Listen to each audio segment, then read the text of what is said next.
Hello, everyone, and welcome to the History Center's World War II Virtual Family Day. I'm Glenn, and in this segment, what I want to do is just tell you a little bit about the American GI, the American infantryman of World War II. He fought a lot of different places. He fought in a lot of different ways, and he's going to have a lot of different uniforms, but I'm only going to hit on two today, probably the two that most people are perhaps most familiar with, or the ones they think they're most familiar with. The soldier who would invade in Normandy in June of 1944. And then we're going to go on a little bit into the American uniforms and how they did change even in a short amount of time between that summer of 1944 and moving on into the late winter and very early spring of 1944 and 45. So I'll begin first by talking about the weapon that they both carried. This is called the M1 rifle. Some folks call it a Garand. This is a remarkable piece of engineering because it takes a industrially advanced nation to make one of these so that every single soldier can get one. Now, most soldiers in World War II in all the countries are going to be using more or less the same weapon they used in the First World War. That is, it's a bolt action where they take the bolt and it goes click, click, click, click, and then they fire it, and they click, click, click, click to fire again. Those are robust weapons. They're very effective. But as I said, comparatively, they're fairly simple from a technological and industrialized standpoint. They're fairly easy to make. But a weapon like this is designed so that it is a semi-automatic. That means every time you load it, you're going to be able to fire it 8 times before you have to work the bolt and reload it. So this weapon is going to use what's called an in-block charger. This is a 30-06 weapon. That's the top of the weapon, or excuse me, the top of the ammunition and caliber. And it has 8 rounds in this little metal clip here. And the way it would be loaded is you would take this, pull that back, and I'm not going to actually do this, but you would put this all the way into the weapon, and it would go and it would sit down here. You can see that's why it's set that way, so that it can hold that. And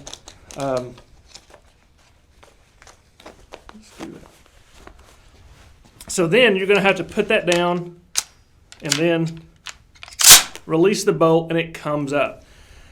The World War II guys and the guys even up into Vietnam who use this would get what's called Garand thumb. When you lock this back, you had to push this down with your thumb and then let the bolt come back. If you didn't get your thumb out of the way, it would get caught in there, and it could hurt quite a bit. That may or may not have happened to me. I'm not going to go into detail. But when you get this loaded, you're able to then fire it 1, 2, 3, 4, 5, 6, 7, and then the last round 8, and it will knock this empty metal charger out, and then you just take from the belt and reload it again. So again, this is a very strong weapon. It's a very robust weapon, and it's pretty darn reliable. Now, that gives you a significant advantage if you're in a firefight, being able to just pull that trigger 8 times instead of having to work the rifle. Not every soldier is going to have these. They're going to be soldiers with M1 carbines, with M1 Thompson submachine guns, M3 grease guns, a lot. But this is the weapon you're going to see most of them have during that time period. I'm going to go ahead and set this down and go into some of the other items we want to talk about. Now, I have on the top of my head what's considered one of the most iconic American pieces of war equipment in history, the M1 helmet.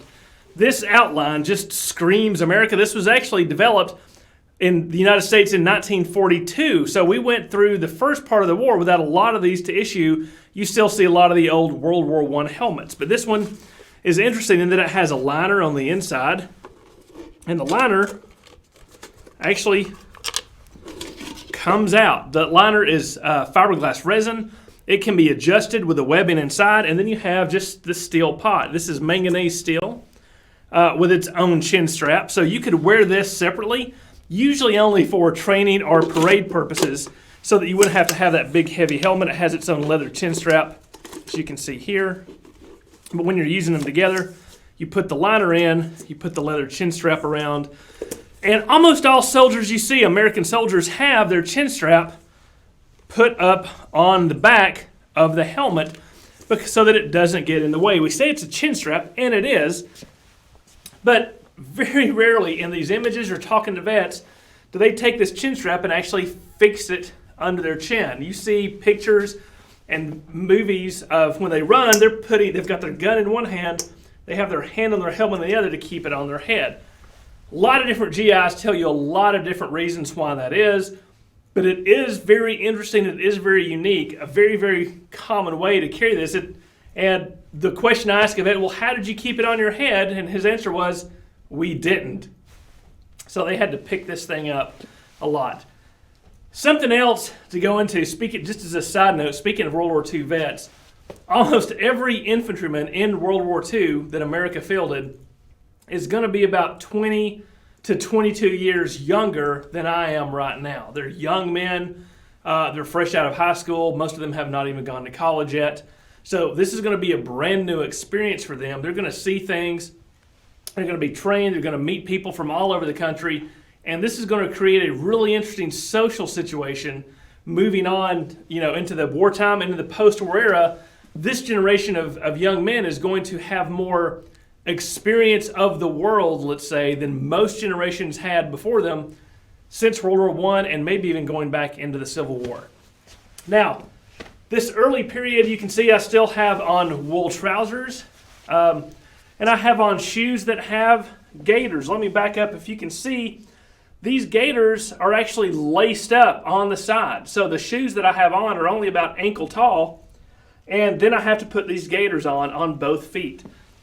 This provides a lot of support. It provides a lot of protection to my lower leg, but they are an absolute pain to take on, or to put on and to take off. Why didn't we just get tall boots? Well, leather is a precious resource, and they didn't have enough leather to give everyone very tall boots. Like we think today of, the military has lace-up boots that go at least to mid-calf. We're going to see some of those in a second as the United States Army uniform evolves. But here early in the war, and all the way up, as you can see, until 1944, this is going to be the most common form of footwear. Still have on these wool trousers. Wool is a substance that keeps you warm even when it's soaking wet. The United States had not really developed a lot of synthetic materials that had the same properties as wool. So a lot of the uniform is going to be wool. The wool shirt that I have on underneath is of pretty much the same material. And it can be kind of itchy, can be kind of scratchy, but it's still going to be durable. It's still going to keep me warm. Now, one concession that the military did make is that they provided this field coat. This is an M41 field jacket. It's short, and you can see it has this collar. It's actually based on a sporting jacket, a civilian sporting jacket from the late 30s and the very early 1940s, 40 and 41. That's what this is based on. It has two pockets right here to kind of put your hands in that go over the belt. It's short in the back. It has some vents at the sleeves and on the sides to help some motion. It's made of cotton poplin, so it's kind of waterproof.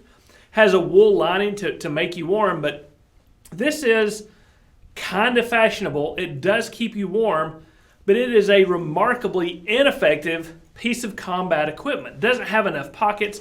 This lapel collar, why? You can tell this comes from a civilian design, and yet they made these by the millions. This was the standard field coat for the early part of the war. And when we get to that second part of the uniform, you'll see how they took a lot of the problems that this one had and tried to fix it with the next generation of Army uniforms. So I've also have this equipment. The web gear that I have is actually the exact same design that they had in World War I. And even in World War I, it was terrible. The only improvement that it had really made over past load-bearing equipment is that it wasn't leather. It was made of woven cotton.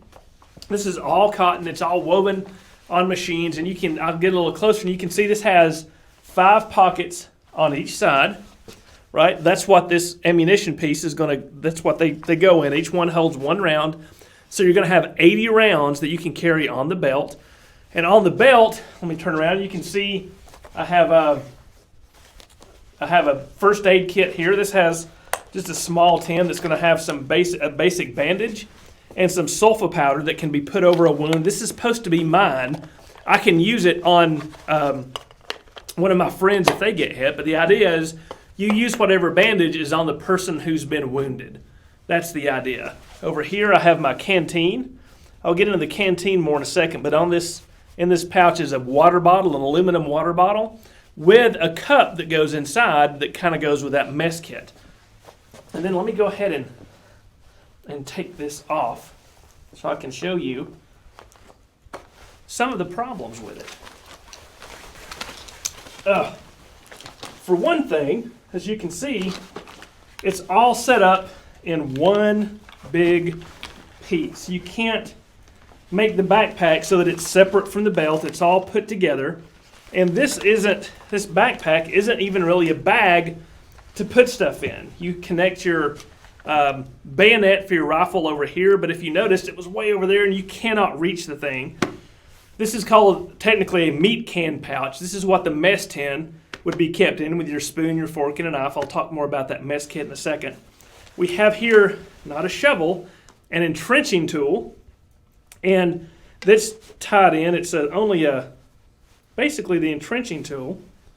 If I can get this open, you can see how hard it is. Everything is little straps and buckles and is not made for quick put on, take off, or get equipment. So there's the entrenching tool. It's just a small shovel, and if any of you have done much digging, you know that the shorter the shovel, the harder it is to dig. It hurts your back. You can't get as good a purchase in the earth with it. But that's what they issued. Again, World War I design. Let me set this down for a second. And then the pack here isn't, like I said, it's not a bag. It's really just a set of cloth with buckles on it that you put everything on top of, and then you fold over. Right? You fold it over, and that's supposed to be how you store everything. In other words, if it's dark, if it's cold, if it's wet, you can't just open up a pack, throw your stuff in it, cinch it up, and go. You've got to lay everything out. You've got to unfold it. You've got to undo all these buckles. This just has a blanket in it. Put your equipment inside, and then fold everything over it. Put all the stuff inside. Buckle it up. Flop this over. Put your entrenching tool in. Buckle this up. Buckle the pack to the belt that actually carries your ammunition. Throw that on your back, and that is how you're supposed to carry all of your equipment. It's just a horrible design, and yet it's what carried us through World War I and through most of World War II. Early on, when we were in North Africa, throughout the Pacific, going into Normandy, this is what was issued to the men because this was the design. But fortunately, in 1943, the Army realized there were a lot of problems, not just with some of the uniform pieces, but with a lot of the load-bearing equipment. The rifle was great. It was top of the line, state-of-the-art, especially compared to other weapons. But this stuff, it just wasn't very good. So the Army was able to do some research, come up with some new ideas, and they began issuing this stuff really just after Normandy. A lot of the replacements that came into Normandy after D-Day had this new equipment, and as it got closer to wintertime, a lot of the old hands, the soldiers, were able to be issued a lot of the new stuff. So let me just see if I can't find a good way to get into that new uniform really quickly. Whew. That was a rough journey. So as the war went on into the wintertime, the U.S. Army was able to distribute a lot of these new uniforms. And you can see that I'm wearing parts of it here, and parts of it are the old stuff because the soldiers are probably not going to get a box with all the new stuff and say, here you go, take this, the new stuff. It's going to be a mix of what they already have and the things that are new that they really like. And, one of the things they really liked, were these new boots. You can see on these boots, all those lace-up strings and gaiters are gone. It's basically the same shoe, only it has a leather cuff up top that has two simple buckles. Just buckle, and you've got that, that calf support. It goes up your leg. It provides protection when you're running through stuff. It's great. Weapon, still the same. Still the same ammo belt, but notice that the belt is now a darker green. It's an OD, it's a darker OD shade of green, olive drab. And the equipment tends to be a darker shade too. Let me set this rifle down and we can go over some of that. Let me go ahead and turn around too, and you can see that I don't have that big, awful, bulky backpack on. They've gotten rid of it. They've been able to hone things down because they got this fancy new coat. This is a longer coat. If you look at it closely, the pattern is much, much closer to what our modern military uniforms are. It's still made of cotton poplin. It doesn't have a liner in it, and I'll get to why in a second. But it's got adjustable buttons at the cuff. It's longer. It has big pockets. Look at these pockets. I've got a grenade on this one. I've got an entire K-ration dinner unit in this pocket. As a matter of fact, these rations were kind of new coming out about that time, and they wanted to make these pockets exactly big enough to hold the ration. So I've got two big pockets up here, two big pockets down here, and I'm also wearing, I still have my helmet. I've got a net over the top, but notice I've got this, they called it a Jeep cap, but it's actually called a helmet liner. It's like a wool toboggan. It's got a little bit of a bill on it here made of cardboard. And most of you will probably recognize this as something Radar O'Reilly wore in MASH. This was a World War II holdover. It's super comfy in cold weather. It's warm. It can fold up, as you can see, over your ears. It can come down. And this bill makes it perfect for that helmet to go right over the top of. You don't have to readjust your webbing or your suspension at all, and it allows you to have some warmth underneath that helmet. I've also got a scarf that I'm wearing under this. That's a little bit old school. But let me show you too, I've replaced the entire backpack with this thing. Now this is not an issue use for this. This is, you can see by the symbol on the front, that's the symbol of the U.S. Chemical Corps.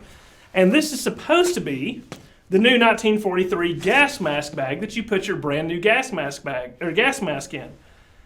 GIs did not want to keep that stuff. It was extra weight. They never, ever, ever used it. So very often they would take that gas mask out, chuck it into the side of the road in a ditch somewhere, and use this very, very handy bag to carry some necessities. What have I got in here? I've got a couple more K rations. Ooh, nice dry pair of socks.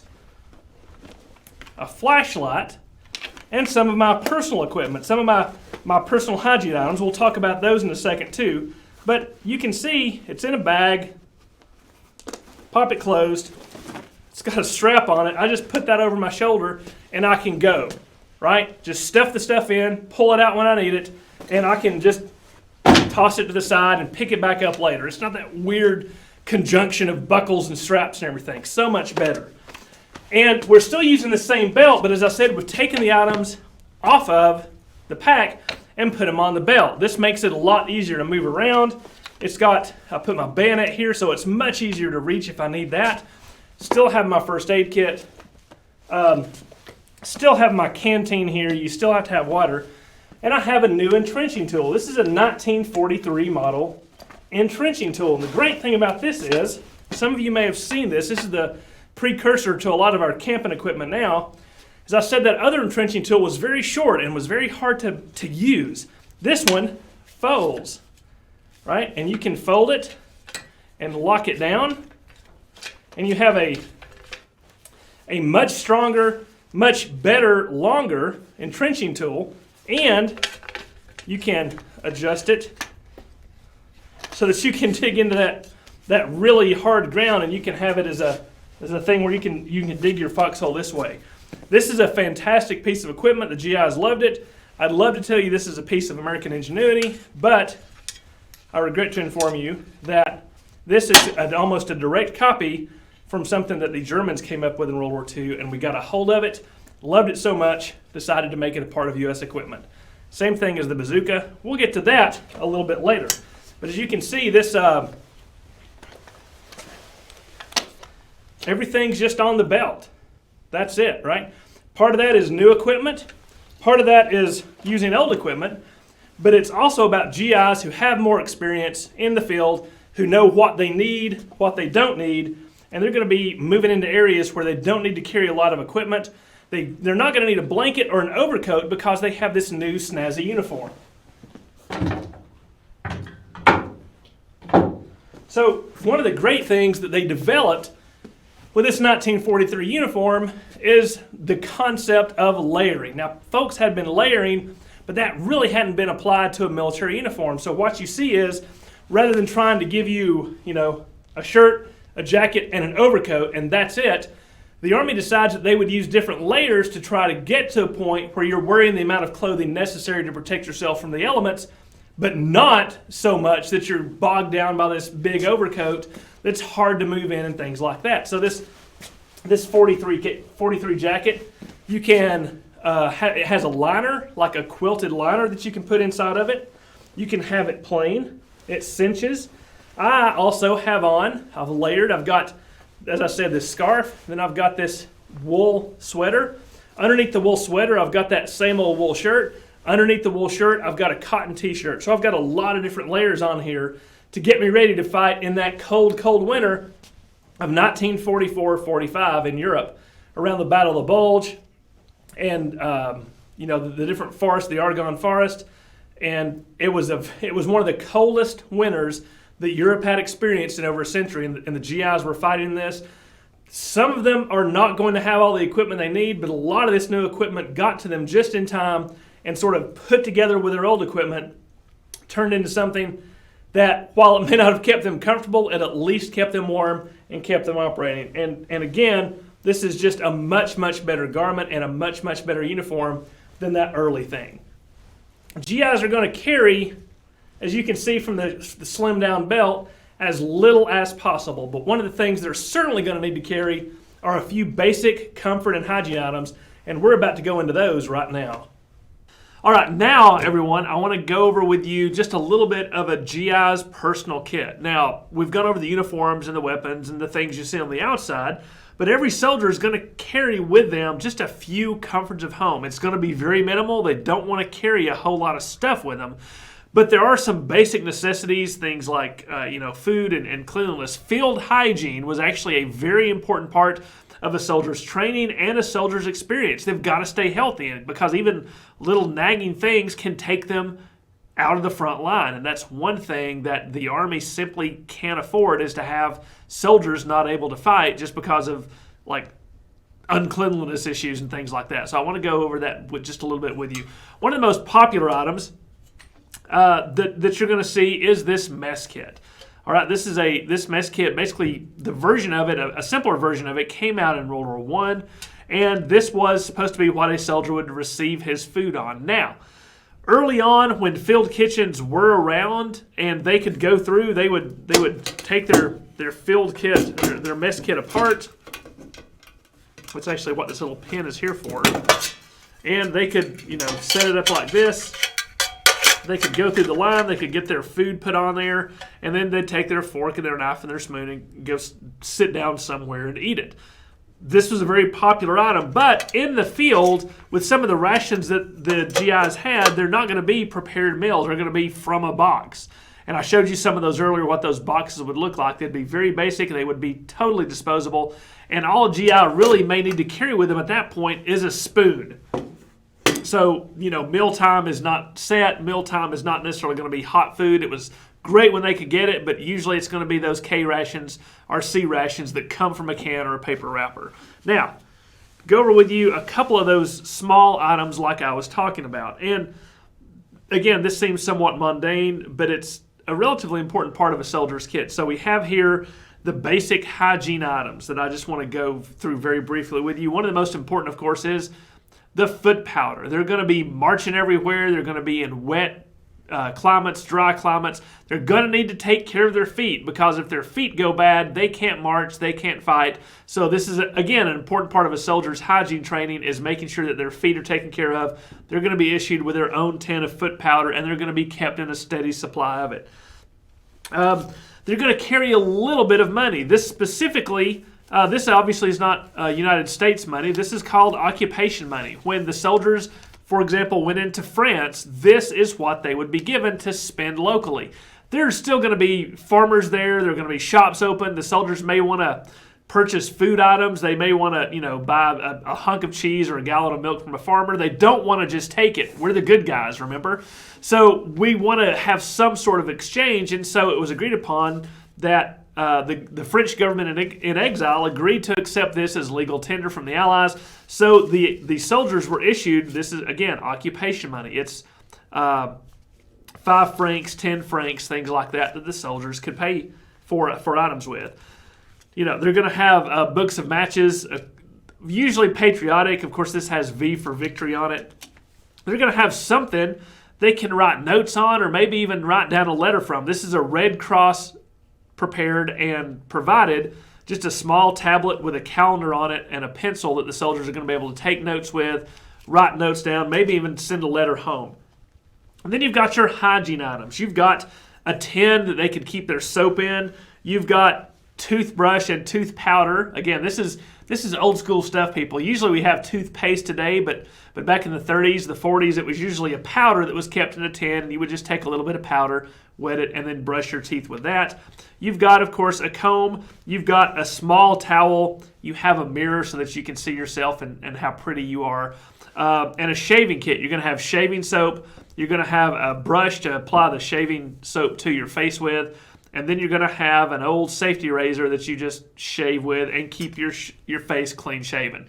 You look at a lot of soldiers, American soldiers through the war, and most of them are pretty clean shaven. They tended not to get beards unless they were on the front line for an extended period of time. And of course, what this is sitting on is a small brown ditty bag. A lot of these were created by, again, the Red Cross and were provided to soldiers at no cost. And all this stuff you can just put in this bag, stick this bag either in one of your packs or even in one of the big pockets on those M43 uniforms, and you're ready to go. So personal hygiene items take up a small amount of space and can make a big difference to a soldier when they're in the front lines. Now, just a couple of other things I want to show you. Of course, we have a handkerchief for those runny nose and watery eyes and things like that. Handkerchiefs are not that common today, but they were a very common male dress accessory in the 1920s, 30s, and 40s. And so an issue handkerchief is going to be something a soldier is going to carry. And then, this small brown envelope, one of the most precious things of all. What could possibly be in this envelope? That's right. Genuine American GI issue toilet paper, because there are not always going to be porta potties when you're going to fight the Japanese or the Germans or any of your enemies. And so this is something they're going to be issued so that they could take care of number 2. And you see how incredibly thin that is. This is one sheet. Of course, it's one ply. It's not very comfortable, but it is worth its weight in gold when you're on the front line, because as all of us know, it may be gross, but going to the restroom is an everyday part of life, and that part of life doesn't stop just because there's a war on and you have to take care of that. Again, the hygiene factor is incredibly crucial to these men. So a lot of these things are going to be carried by the soldiers to keep them comfortable, to keep them safe, to keep them healthy. So that, in a nutshell, is the story of the American GI in World War II. We hope you've enjoyed this. We hope you continue enjoying this, our virtual Family Day at the Northeast Georgia History Center. So stay tuned on the top of the hour for the next item on our list, and we will see you soon at the History Center. Now we're going to take a look at our World War II travel trunk. Anyone can rent our travel trunks for just $25 a week, but you must be able to pick it up and return it on your own. All right, so inside of our World War II travel trunks, you will find our teacher's guide, perfect for any parent or teacher. You can check this out for your entire classroom, or you can check it out just for your own household. If you're homeschooling, these are fantastic educational tools. So we have a teacher guide that goes through lesson programs, World War II in Georgia, and talks about everything that's also in this trunk. All right, so in this trunk we have a lot of really fun items, historical reproductions, so you can really touch and feel and look at some interesting World War II items. We have uniforms that you can try on, such as this jacket here. And a helmet. All right, so we have many of those things in here. Even more mess kit, more uniforms. So lots of things to go through and touch and feel and see. We have soap, American flags. We also have interesting propaganda posters and pieces that are laminated that you can go through and look at and see political cartoons. There are also maps about different battles and different things. This one is the U.S. fleet at Pearl Harbor and Hawaii. Life magazine covers, so different media that would have been around during World War II. These would be what you would call primary sources. These are how people experienced World War II as it happened with different types of media.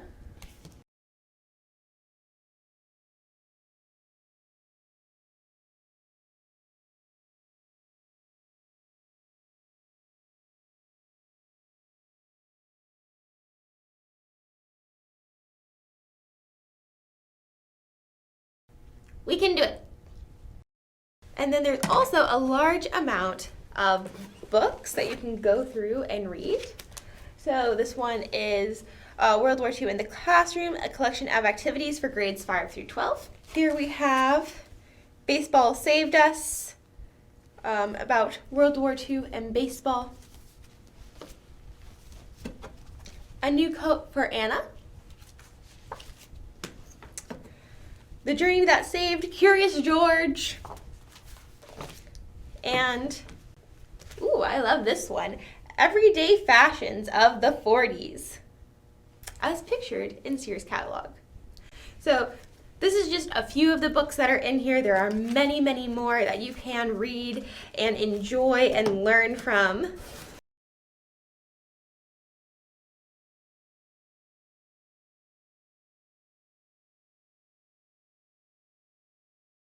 So we just wanted to let you know that we have these wonderful educational resources that you can pick up and take home or take to your classroom or take to your media center.